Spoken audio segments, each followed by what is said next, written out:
Nous avons besoin d'entendre pour qu'au milieu de l'épreuve nous ne déformions pas notre perspective de Dieu et de notre vie. Au contraire, adoptons la perspective divine. C'est pourquoi, aujourd'hui, voyez vos souffrances à la lumière de notre espérance sûre en Christ. Ne regardez pas ce qui vous arrive avec des yeux physiques qui ne vont pas très loin.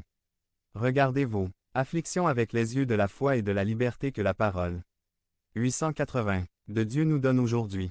Je ne sais pas à quelle situation vous faites face, je ne sais pas quelle est la cause de votre souffrance, mais je vous encourage à voir cette situation avec un nouveau regard, avec la perspective que Dieu vous offre aujourd'hui dans sa parole. Considérez vos souffrances à la lumière de notre espérance sûre en Christ. Ce n'est qu'alors que vous pourrez faire preuve de patience et de persévérance en cette période où la vie semble aller au ralenti. La première chose que nous allons considérer est ce que nous dit le verset 6 du chapitre 1. Ce dont vous vous réjouissez, bien que maintenant, pour un peu de temps, s'il le faut, vous soyez affligés dans diverses épreuves. Il est très intéressant de noter deux des mots que nous n'évoquons pas habituellement dans le même contexte de la vie, qui peut parler à la fois de joie et d'épreuve. Souffrance, difficulté, affliction. Dans la vie de tous les jours, nous ne considérons pas que ces deux choses puissent se produire dans la même situation. Nous ne considérons pas ces deux choses, la souffrance et la joie, comme compatibles. Mais dans ce verset, le mot utilisé par l'apôtre, qui dans la version King James est traduit par réjouissez-vous, ne fait pas référence à une joie modérée, mais à une grande réjouissance, à une joie exubérante. C'est le genre de joie qui est projeté lorsqu'à la fin du film les opprimés sont libérés, ceux que l'on croyait morts apparaissent, ceux qui étaient vaincus au combat anéantissent l'ennemi. Ce genre de joie dont nous parlons et nous en parlons dans le contexte des afflictions. Comment est-ce possible? Si quand il y a des afflictions, la première chose que nous faisons est de nous demander: pourquoi moi, Dieu? Pourquoi toujours moi? Où es-tu, Dieu? Maintenant que je suis proche de toi ou que je me rapproche de toi, pourquoi cela m'arrive-t-il? Dans les épreuves et les afflictions, nos cœurs commencent à douter de Dieu. Mais nous voyons ici que dans le contexte des afflictions, l'apôtre parle de joie exubérante, de réjouissance suprême.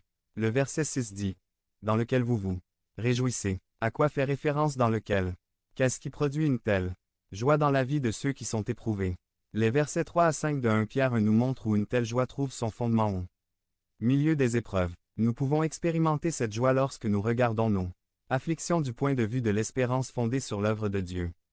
En effet, notre espérance est fondée sur l'œuvre de Dieu dans le passé, dans le futur et dans le présent.